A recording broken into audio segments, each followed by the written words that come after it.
Hi, friends. Welcome to a brand new season of Igniting Imagination. I'm your host, Lisa Greenwood, and I could not be more excited about the conversations ahead. This season, we are honored to feature our newest class of Locke Innovative Leaders, 4 remarkable leaders from across the Wesleyan ecosystem whose ministries are expanding the church's imagination for what's possible. These leaders are not innovating for innovation's sake. They are deeply rooted in faith, courage, and community. They are responding to real needs with spirit-led creativity. They are forming people, transforming systems, and helping the church rediscover its witness in the world. And I'm especially grateful to be joined this season by my co-host, Dr. Aaron Kuecker. Aaron, welcome. Oh, thanks so much, Lisa. I feel so grateful to be here. I've learned from Locke leaders for years now, and the chance to be in these conversations with you is really sweet. Oh, Aaron, I'm so excited about you joining us. Folks need to know that you are also a Locke leader, part of our 2025 class. And for those who may not know Aaron, he himself is a changemaker, facilitator, and well-being advocate, currently serving as CEO of Hope Chicago, an economic mobility initiative removing barriers to post-secondary success for 2 generations of South and West Side Chicago families. Aaron is also the former president of Trinity Christian College, where he helped lead a bold institutional shift toward an abundance mindset, reimagining higher education through connection, mutuality, and upstream solutions to student debt and well-being. Under his leadership, Trinity pioneered a 4-day class schedule to prioritize holistic flourishing and restructured its economic model to reduce tuition by 40% while partnering with local businesses to minimize student loan debt through paid internships and sponsored degrees. Aaron, your work consistently asks, what if we trusted that the gifts we need are already among us? And that feels like the perfect question for this season. Before we jump into our first conversation, I'd love to ask you, when you think about innovation in the church or in institutions, what distinguishes faithful innovation from just novelty? Yeah, wow, it's a big question. Maybe it's the question Right. for our lives as leaders. I think I've been helped a lot over the years by metaphors of improvisation. What can we learn from the theater or from jazz musicians who seem to be so wildly creative, but at their core are improvising on a theme or on a chord or on a melody? And I think faithful innovation is like that. I think it finds the deep structures of the gospel. And I think in its place and with its company, its band, its troupe, it stays in improvisational relationship to those deep structures. It can look or sound so wildly different place to place, but I think at its core, it's that alignment with those fundamental structures of the kingdom of God. Yeah. Yes. That core alignment with God's call on our lives and building that kingdom. Yes. Mm. And we see that kind of faithful innovation embodied so clearly in our first Locke leader. Today, we are joined by Reverend Lea Matthews, Associate Pastor at St. Paul and St. Andrew United Methodist Church in New York City. Lea is a pastor and an innovator whose ministry is redefining what it means for the church to be sanctuary in an immigrant-rich urban context. She is the founder of Miracle Mondays, a weekly ecosystem of radical hospitality, serving more than 100 immigrant families with legal aid, school support, mentoring, and even emergency shelter. Rooted in liberation theology and pastoral care, Lea transforms church space into sacred ground for justice, discipleship, and community building. Beyond her congregation, she mentors other churches and nonprofits to replicate this model of hospitality. She teaches at Union Theological Seminary and consults across faith traditions on immigration justice. Her leadership is deeply grounded in the gospel and unmistakably outward facing. So, Aaron, as you think about our conversation with Lee today, what stands out? Well, that was like a 10-course meal. And so I have a feeling Right. I'll be living on that for quite a long time. Yeah. But right now, I think what I'm really feeling is the immense courage that Lee described again and again to enter into spaces where the outcomes weren't certain. 6 steps down the road was unclear. Into spaces where she or her congregation have not been before, and her willingness to walk open-handedly towards that. I heard in that such an echo of the life of Jesus, who just walked toward people at every turn. Yeah. I wished for not just a younger version of myself, but for this version of myself to listen to that story of courage. Yeah. And how she talked about at every turn who was already doing it, who would she partner with, who would she call, what were the conversations that needed to happen. There is such a humility in her leadership that is not just her own posture, but it's actually a grounding in the kinds of ministries that are getting developed. Really beautiful. So let's listen to our conversation with Reverend Lea Matthews. Hi, Lee. Thank you for being with us today. I'm glad to be with y'all. Hello. Hello. Okay, we're going to jump right in. So, Great.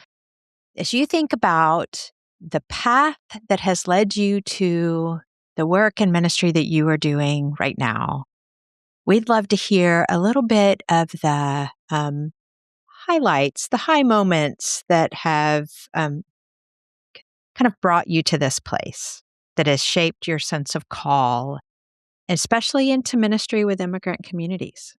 Well, I am originally from South Mississippi, which you'll hear in my voice. And even though I've lived in New York City for longer than anywhere else, over 20 years now, the South stays with me. And I grew up the middle of 3 sisters in a community and a family where church was at the very center of our lives and things we did. And I was affirmed and celebrated and growed up by those people, right?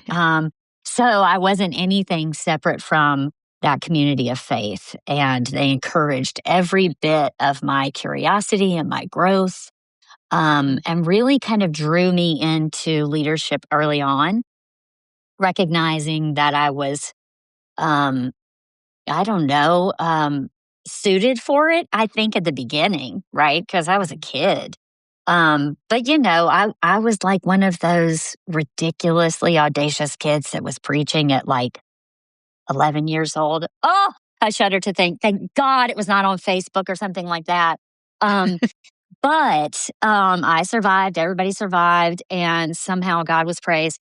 And I just was really kind of encouraged, to imagine the life of ministry. And at the time, I mean, this was a Southern Baptist and then a cooperative Baptist church. And Wow. I did not see anywhere around me women in pastoral roles. I also knew nothing about, the life of a minister out in the world.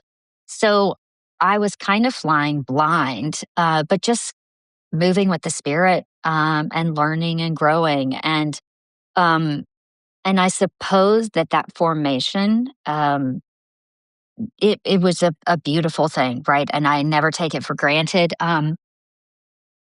I was all set to kind of move into the ministry and, go to undergrad and then go to seminary. And I had been visiting seminaries and all that jazz.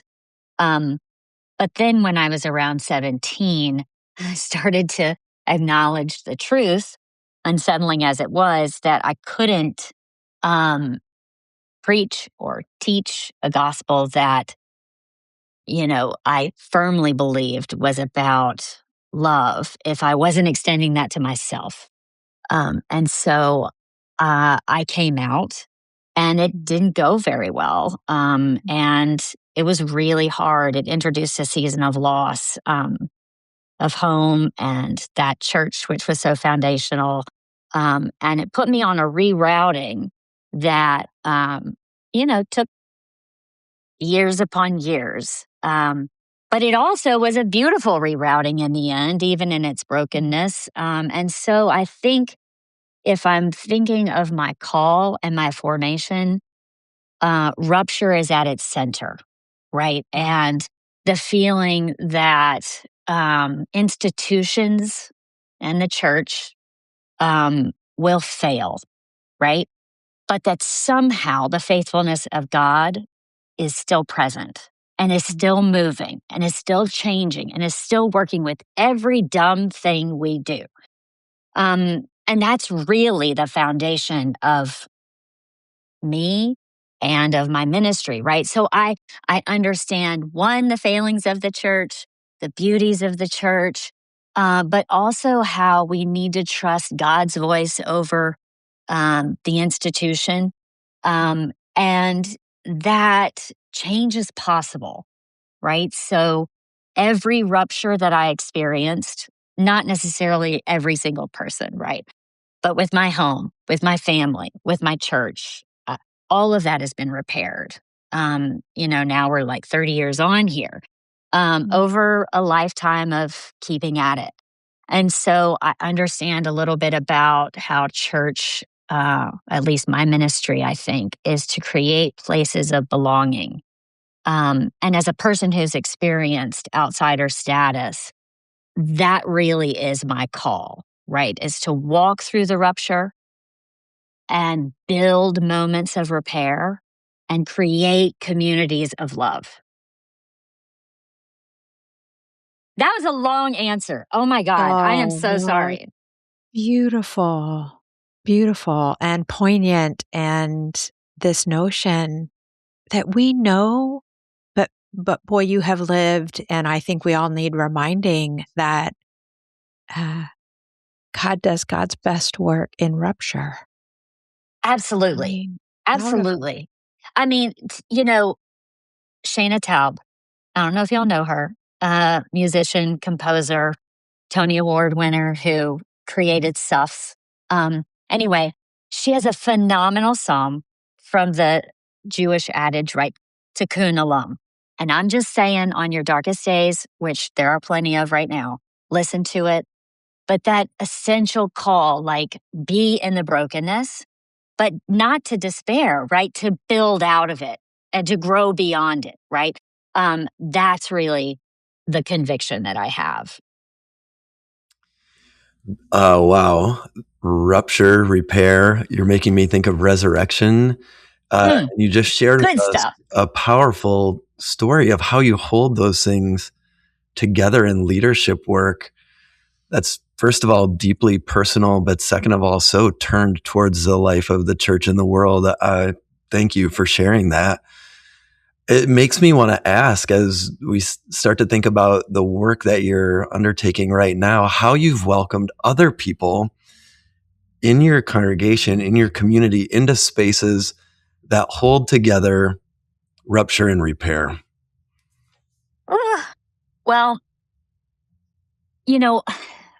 we all have communities to which we belong that are imperfect. Why? Because we created them. Yeah.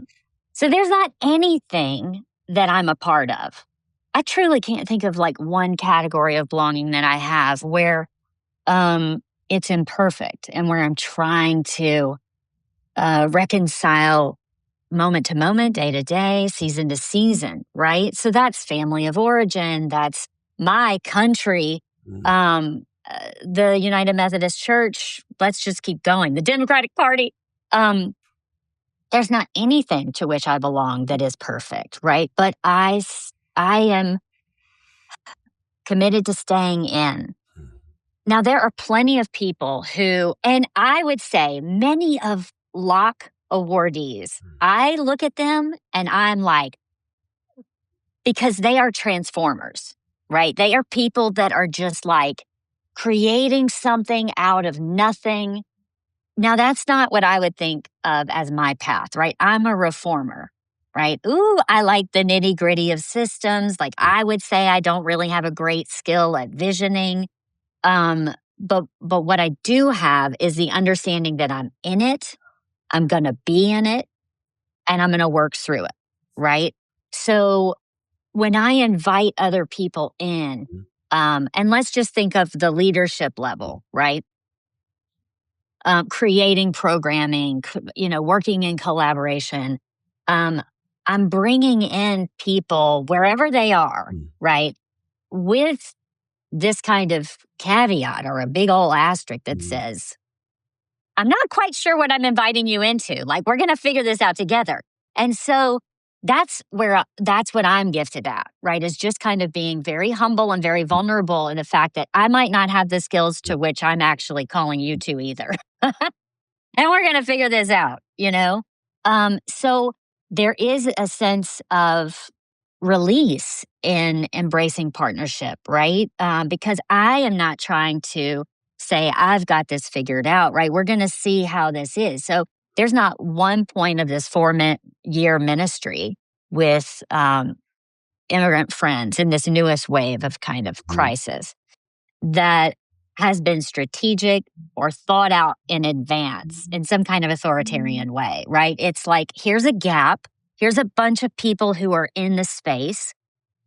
Let's listen to what the needs are and let's see if we can attend to those kind of in concert, right? And then we're going to fiddle with it and tinker with it, and see where we need to move and change, and also, where our resources can stretch to. So it functions on all levels, right? Structural and in relationships, because we're going to screw up systematically, assuredly. But we're also going to have tiny failures because we're new in partnership, right? And so I think the stick-to-itness is really the foundation, right? And this other, which is just adaptability.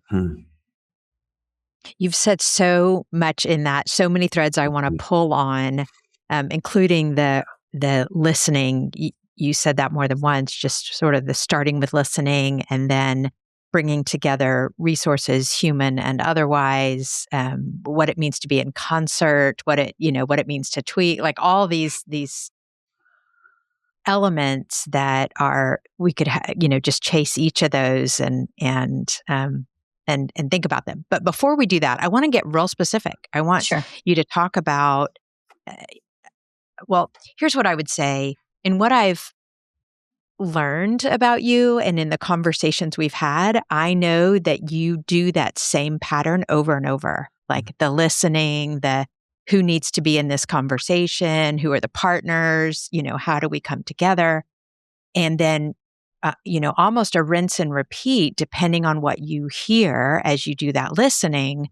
But I think it'll be helpful for our listeners to hear about a specific project, and then we'll go from there and kind of dissect, if you will, and awesome, and chase the rabbits. But let's talk about Miracle Mondays and how it started, what it is, and then go from there. Absolutely. So, about 4 years ago, which is wild to think about. That was just to cast your mind back to that horror. There was a political ploy between governors, right? And under the Biden administration, the Florida governor and the Texas governor were using people as political tools. And so they were putting them on buses and sending them to the sanctuary cities, right, of DC and New York. Well, living in New York City, this reignited through necessity the vast expanse of the sanctuary movement, right? And we had kind of been dormant for a bit, right? And shame on us. Because the cruel system was still absolutely operating with ease. But this added pressure and literally tens of thousands of people that were coming daily into the city with no city response clarified, no state response, no federal response. So Holy Toledo, like, what are we supposed to do? Right? Now, the coolest thing ever is that we did go back to the people, right? So folks, I mean, what do? We got on a Zoom, right? That is so unglamorous. But folks from Texas, folks from DC, folks from New York City, houses of worship, electeds, mutual aid, the vast expanse of nonprofits in the space, we all kind of got on and said, hey, okay, now tell us what's happening. What is everybody actually seeing? Which was incredibly helpful because none of this was getting through, right? So Texas, what's happening? Like, tell us what's going on, right? And then DC, is it different from here in New York City? Sharing stories, sharing expertise, and, really hearing it from the people that are on the ground, right? And pivoting to figure out who had, doing just a basis analysis of who had what to offer at that time to meet the most critical need. And early on, it was shelter because we didn't have enough actual beds to accommodate folks here in the city. So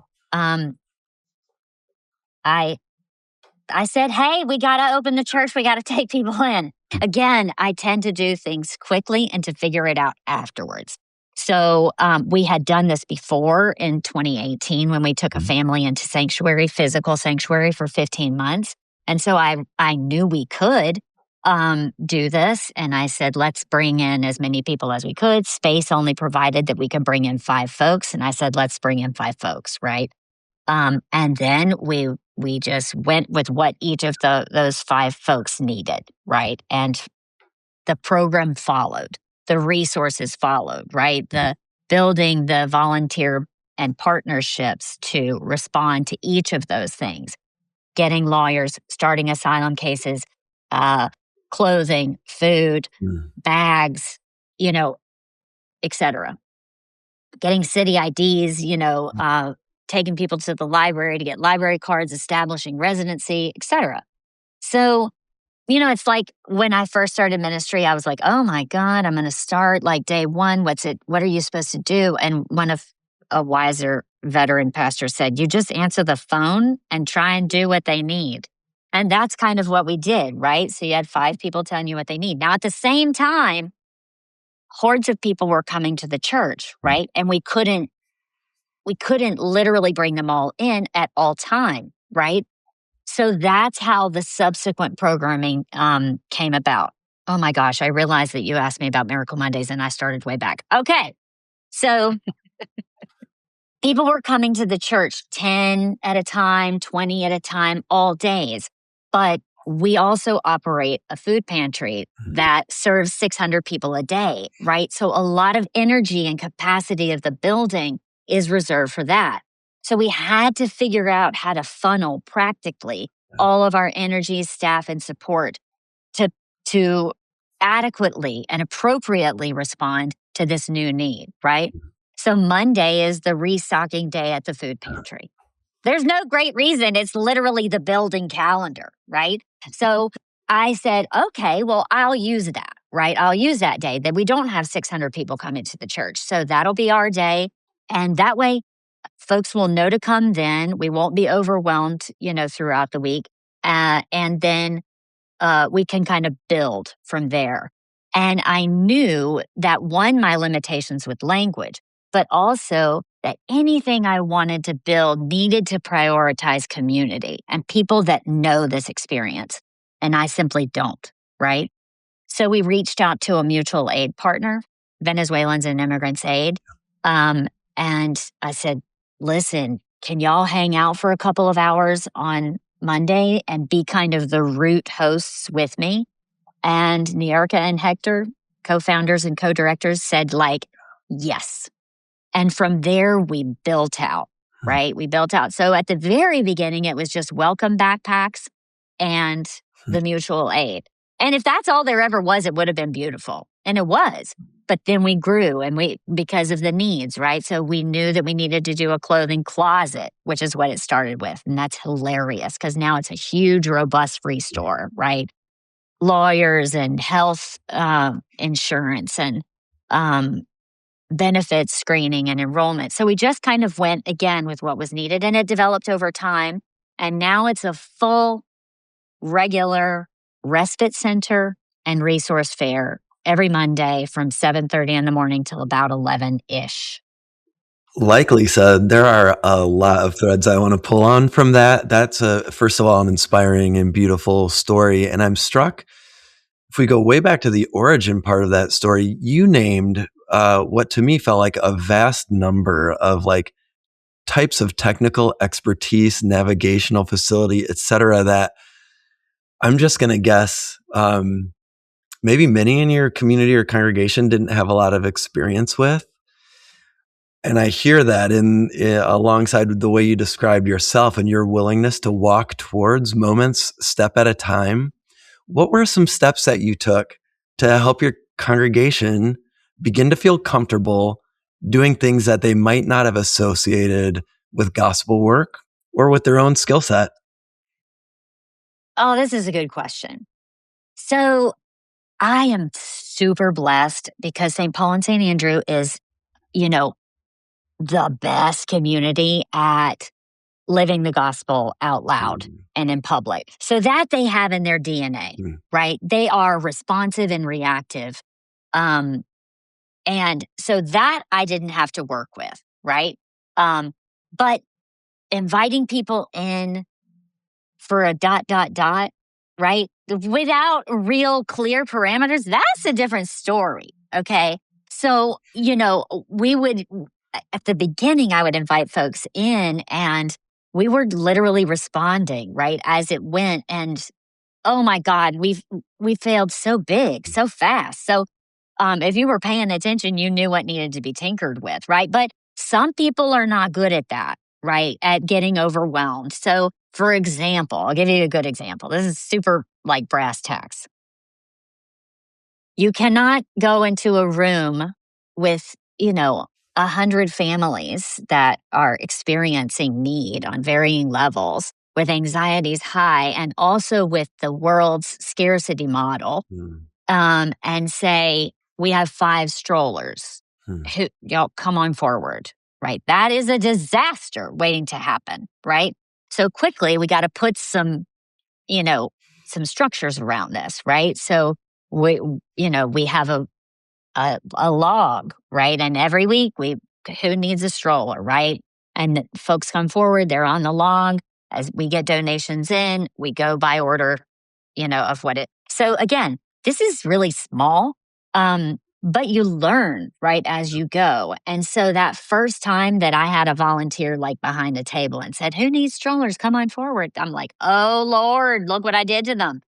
And the other side of that is my folks are do-gooder, get at it folks, right? Highly skilled. And sometimes they need to sit and watch and be quiet. Ooh.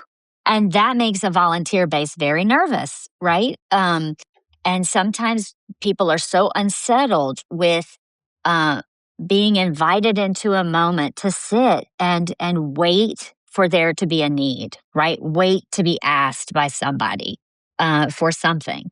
Or if I'm saying what we need is somebody to sit back at the craft tables with folks who are making beaded necklaces and earrings, and they're like, wait, but what do I do? Do you have a script? I'm like, no, right? Just do your best,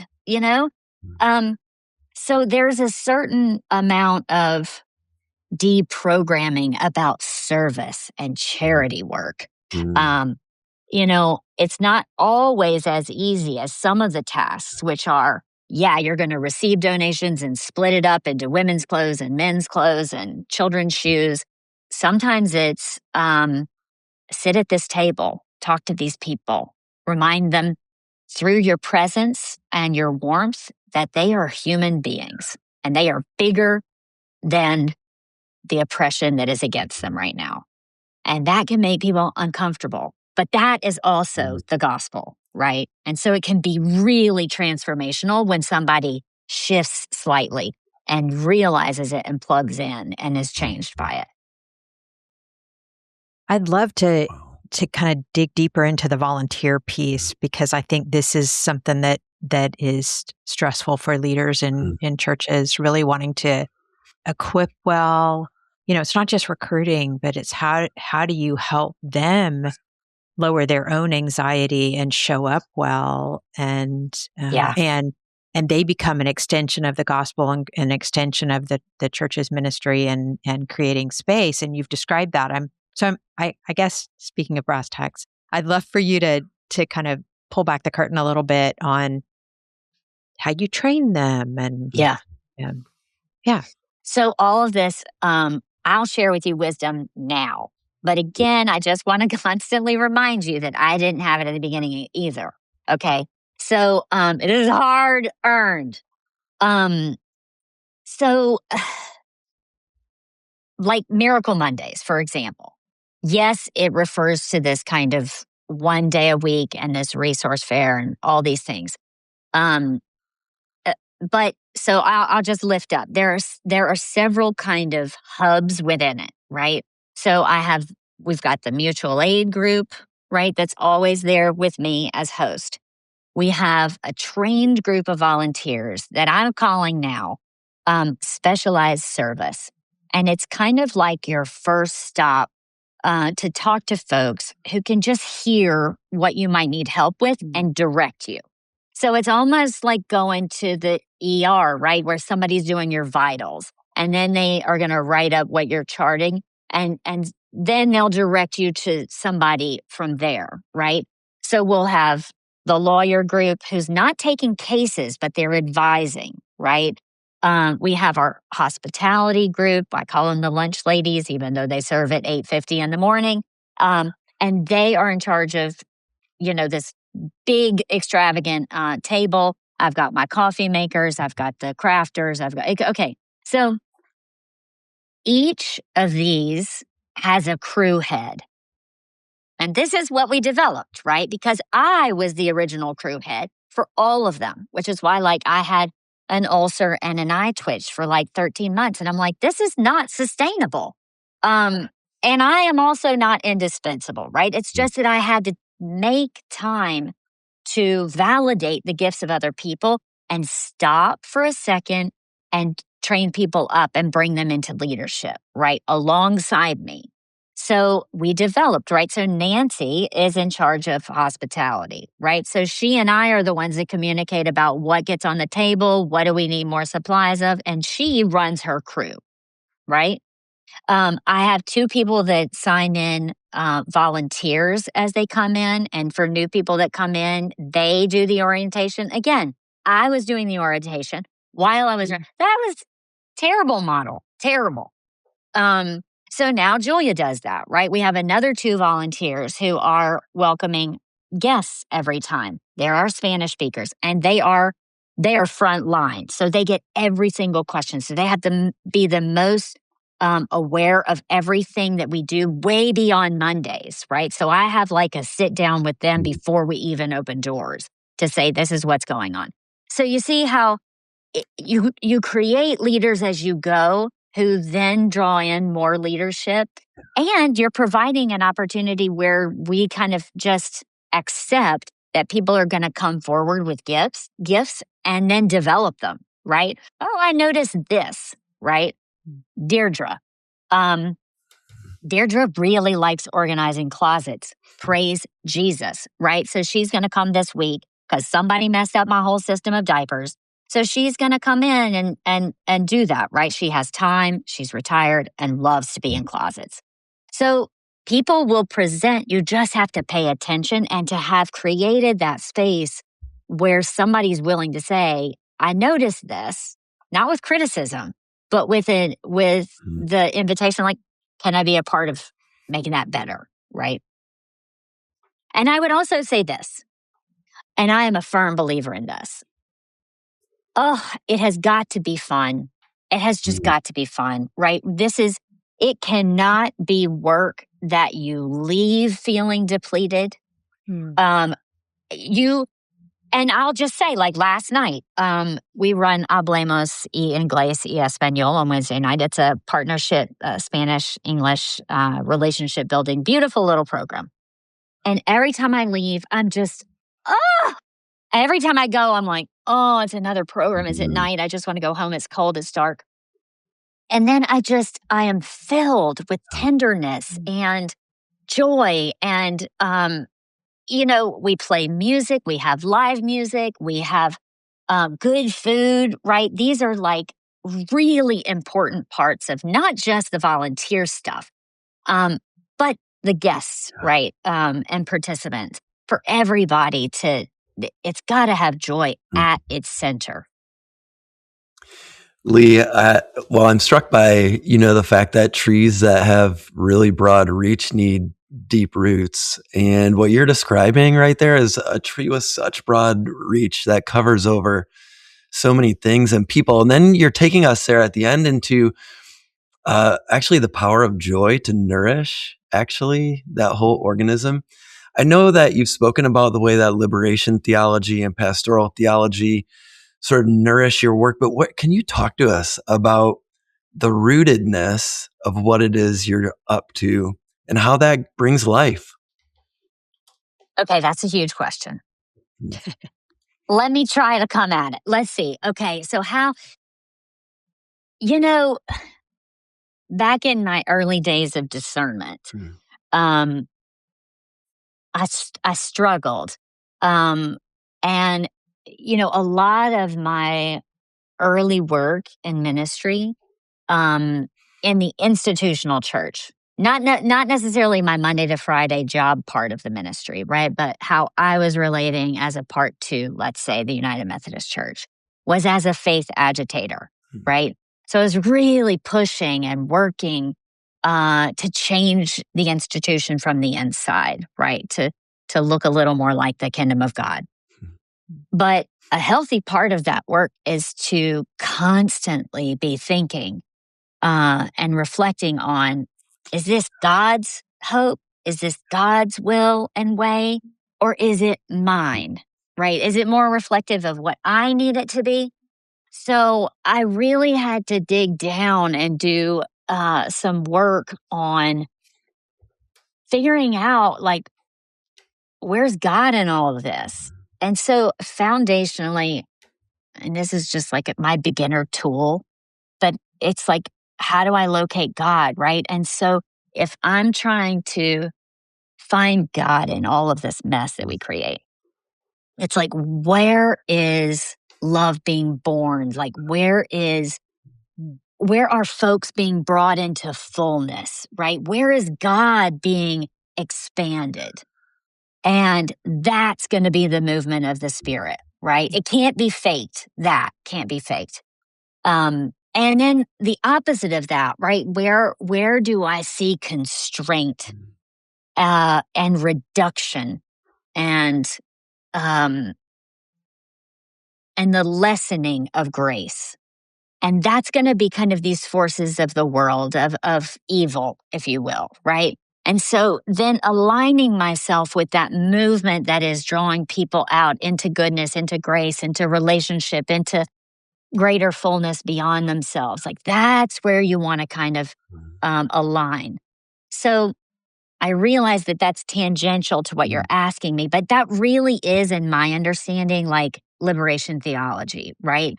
And it can be contextual. But essentially, to do the work of discernment and to be a part of God's becoming is to also embrace our own becoming, this long, lifelong, and beyond process of moving into transformation, right? That's at the core. And for me, transformation begins with proximity. So a lot of people are going to try and figure this out, right? They want budgets and they want strategy but it's like, open yourself up to relationship. That's the core of liberation theology from my little neck of the woods. That's what I kind of think of it. And so relationship as a foundation to entering into and becoming with, right? That's kind of how I see the movement play out. And I see that building of relationships has been really essential in your work from the beginning. I mean, immediately you made calls to folks on the ground and said, what are you seeing? What are you hearing? What are you doing? Immediately you called the Venezuelan Mutual Aid and said, hey, can we do this together? And so can you talk a little bit about collaboration, partnership, Yes. relationship has meant in the midst of your own following of the spirit and the energy as you have described it. Yeah. Oh my gosh. Yes. So I'll give you an example. Sacred court support, right? We are now, I think we're in our 9th month of existence. And it is a training and accompaniment program to immigration court and ICE check-ins, individual hearings, right? Now, how did this come about? And why? Okay. So, because there are too many people, let me say it this way. There are too many people who are going to ICE check-ins, going to immigration court by themselves. We know that they're not represented legally, right? There's a huge crisis in the fact that there just aren't enough immigration attorneys to go around. But beyond that, folks are just going by themselves, okay? It is, by design, a cruel system, a dehumanizing system, a fearful and chaotic place. That is, it is designed to keep you afraid and off center, and questioning, right? So, I mean, I go in as a person with white skin, privilege, language status, citizenship status, and I'm scared, right? And that's before the hallways were filled with ICE agents that are literally masked and are carrying AK-47s and have bulletproof vests on, right? And literally go into the bathrooms with people. So this sacred court support, entered because there just weren't enough training programs for accompaniers. And we knew one that was incredibly successful, that was doing really good work, and that had pedagogically the right model, right? Centered on the folks that it was for. And so we went and we got trained, and we were, wanting to kind of build out that program. And we said, like, can we help, right? Bring more people. And they said, we can't. We are beyond capacity. We are up to here, right? But they said, take what you've learned and build your own, right? And so in conversations with my friend at B'nai Jeshurun, my friend at Hias, and my friend at Co-Counsel NYC, we all came together, the badass women, and we said, let's do this thing. And so it was great because not any one of us could take on another program solo. Like there just aren't enough hours in the day, right? But each of us had something to bring to the table, and it literally has grown and grown and grown. And we just hired our first official staff person with grant funding. And it's amazing. And now we have 400 people trained. We're 20 accompaniments a week. We're about to move into 2 different spaces because, again, nobody is equipped to accompany minors, right? So we're going to try and figure out how to do that and safely accompany minors because of the need. And we're also going to do detention defense, because once somebody has disappeared into detention, it's virtually impossible for them to build a case. So we're going to build a cohort of highly skilled volunteers who can kind of do like social work and investigative, I don't even know investigative work to build these cases with documents from home countries, et cetera. So all of that is through relationship. Yeah. And I'll tell you this, it almost fell apart about 1,200 times. And that's because through relationship, and real work, right, side by side, we encountered obstacles, ideological and practical. And we just had to move through them. And they weren't always graceful moves, but we did just have to kind of commit to the work, and that it was too important to walk away. And ultimately, that's what I've learned about solidarity is if solidarity is easy, you're probably not doing it right. You're probably not doing real solidarity work. You're doing silo work, which is great, but it's not the same thing, right? Well, I was just amazing. 9 months and that much impact, that many people brought to the table. That is beautiful. Lee, what is, if you reflect back to where you started this story, this origin story, what is different or deeper or more true or clear about your community today when you think back to whatever starting point you want to put on that? But what are you seeing more clearly? Oh, I like this question because I like thinking about that. So thanks. It might not be what you think. So I've been with St. Paul and St. Andrew in a varying capacities. I think I'm like 11 years-ish. And part of where I see our folks really grow, and I would also point to the newest community that we just talked about, Sacred Court Support, how it has been built, right, shows this change, that spiritual nourishment is at the center, right?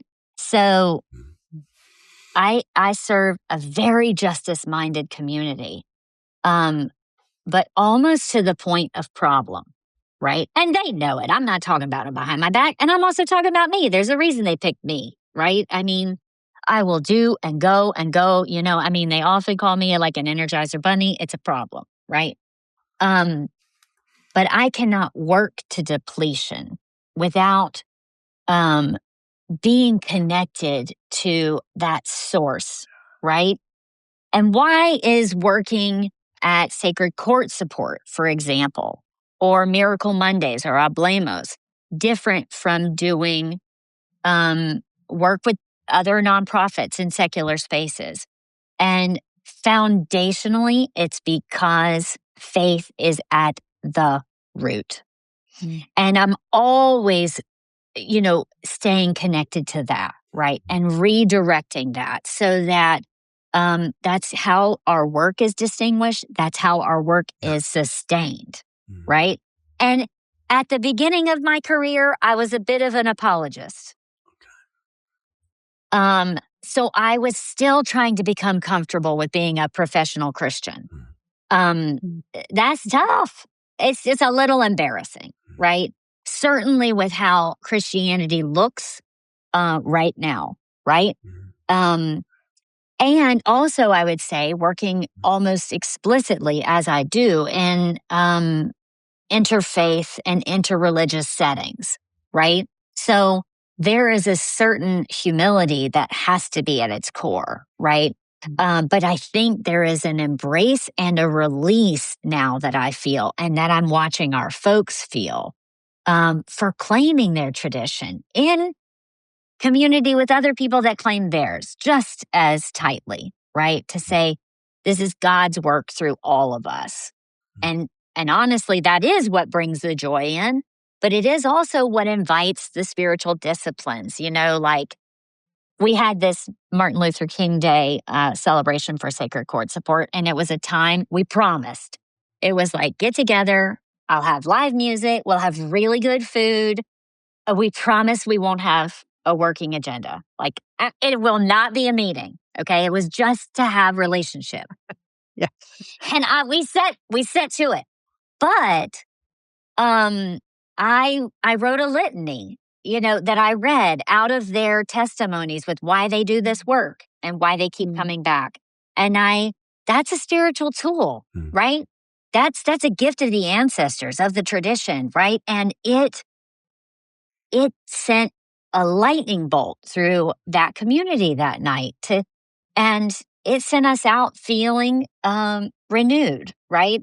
So there are things that our tradition has and holds, wisdom beyond our time, that when you cling to it and do it in a non-supremacist, non-exclusive way, it lives, right? And that's where I feel my folks grow and I feel my audacity grow as a leader.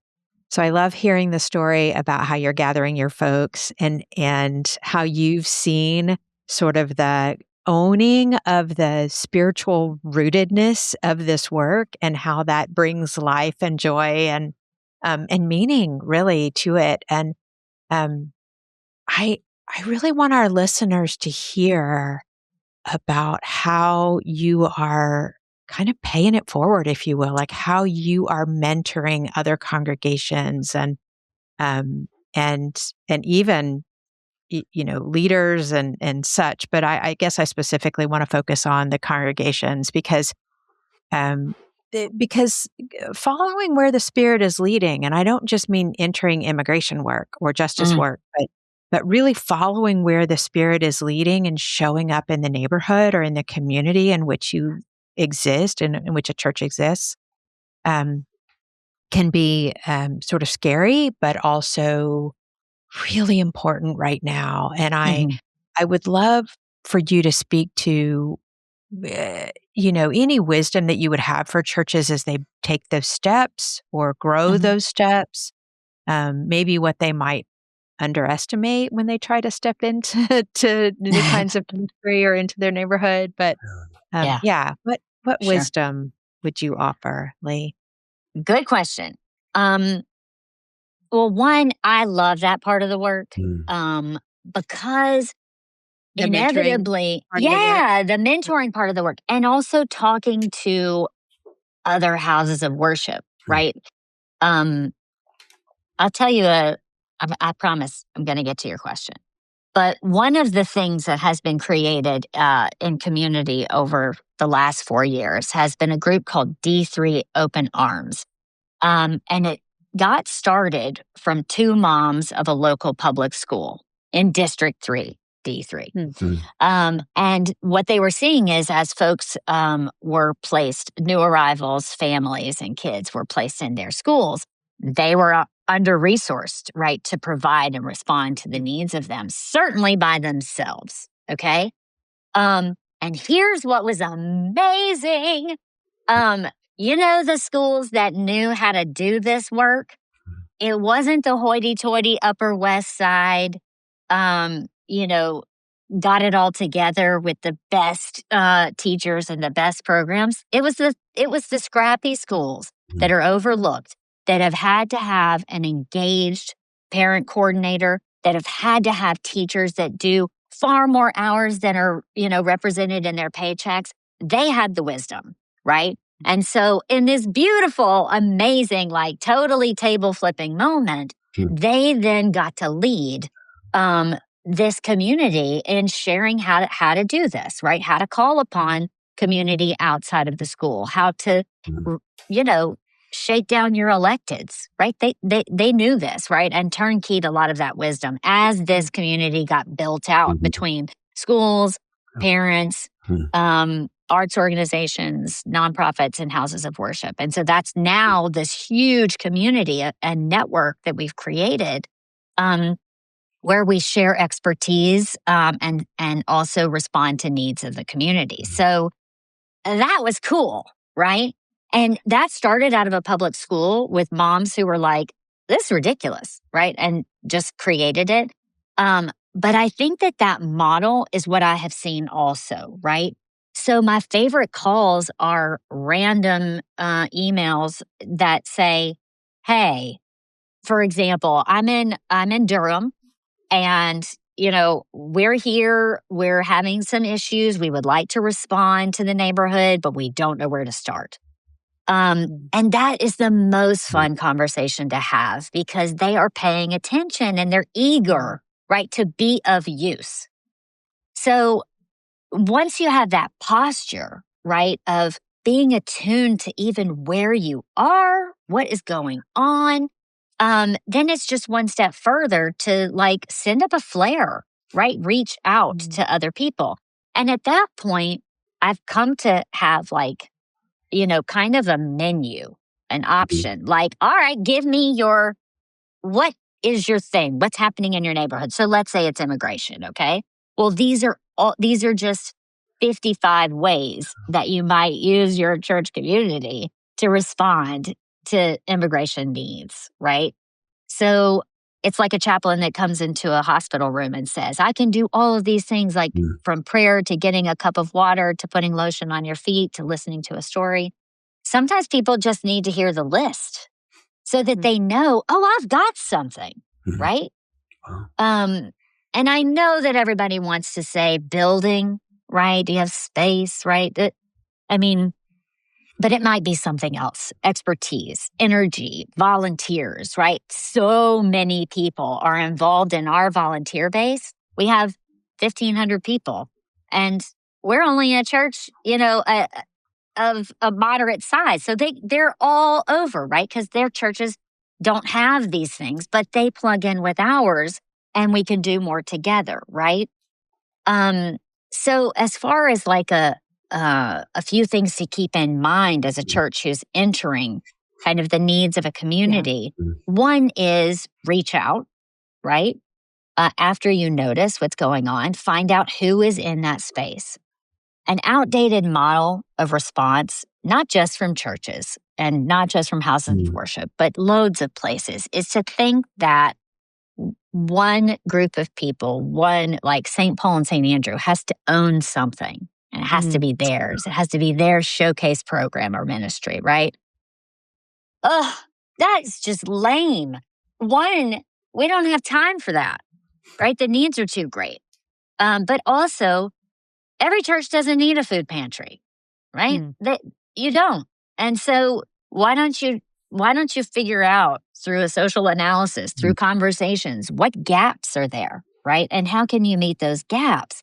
And also, who's already working in those gaps that might need something you can provide, right? So I think that not being afraid of those very simplistic conversations and trying to work through the puzzle with conversation partners that are there, right? And inevitably, you're not just building from a stronger foundation, but you're building something that can sustain because it's already in the network of care. It's being born out of relationship, which is going to stand the test of time when it needs to do this and change. Yeah, and the assets that already exist in the community, among the people and in the neighbors. And right. Yeah. So good. So good. All right. Well, I'm going to bring us to a close and ask the final question that we are asking all of our guests this season. So as you reflect on your leadership journey and really the ministry that you are doing right now, what inner work, spiritual practices, habits, core convictions, what inner work has mattered most in sustaining for this kind of ministry? Well, one core belief sustains me, and that is that God isn't done with us yet, right? And within that, God's not done with me yet. Thank God. So over the years, I have longed for spiritual practices that looked more like A, B, C, or D. Okay. But with lots of spiritual directors that have shown me grace and good therapists and a good mom, I have found some things that are me, right? And that really help me. The spiritual practice that is at my core is learning. So learning is my spiritual practice. It's how I defy hopelessness. I have a commonplace journal, and most recently I sketched out what a firefly looks like, and I learned more about this amazing synchronicity that lightning bugs have when they all light at the same time at a certain time of the summer, right? That does something to me, right? It shrinks myself, it shrinks my ego in a really freeing way. It connects me with the creation, with the larger work of God beyond the end of my nose and what I know right now.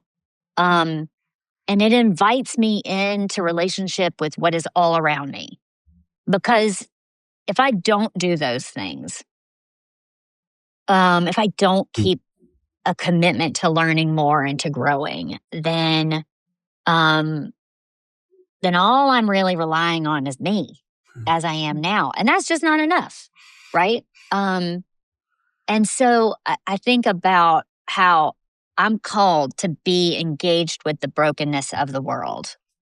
And I'm just going to, right? I see what's sorrowing. It has my heart. I'm drawn to it. But if I'm not equally open to the wonder of it all and to the ways that like mystery still whacks me upside the head, then I'm not doing it, right? Then I'm not being faithful to what's all out there. So I commit to learning. It's why I keep teaching students, because they're the ones who teach me at the seminary.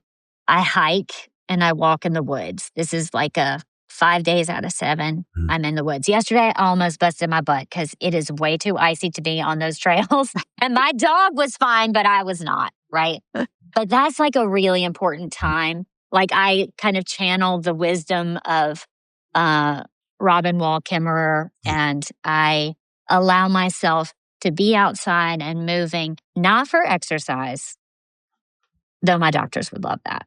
And not for steps to be counted, but to be humbled and expanded at the same time, right? So friends are my trees and my trails. That's where I just get put back together, right? And then I got to be in the theater, right? I got to see. We've seen 2 Greek tragedies in the last 5 weeks. Now, why did my wife book 2 tragedies? I don't know. But I have to be in the audience of a live moment, right? Of art that's being created, because, oh my God, do we need our artists right now, right? So live music, the power of live theater to just transport, that's super important to me. And also, you might get this, like as a person who works in church, sometimes my church is when I sit like on row G, and I just take it in, right? So I'm in the audience, and I just kind of feel the kinetic move of energy between a crowd of people synergized into a moment that's never going to replicate, right? So those are my things. And for my spiritual disciplines outside of those grounding things, I'm a journaler. I have what's called it's ridiculous, a journal ecosystem. I'm one of those nerds. I collect fountain pens and stickers. Can you even? But it's a quiet time, right? To meet God in space regularly, and it helps my prayer life. So those are some of the ways that I keep going. It's all inspiring, Lee, and you are inspiring, and I love your energy and your passion and your deep commitment to the call of the gospel on your life, and how that is making a difference in the world. Thank you. Thank y'all. Yeah.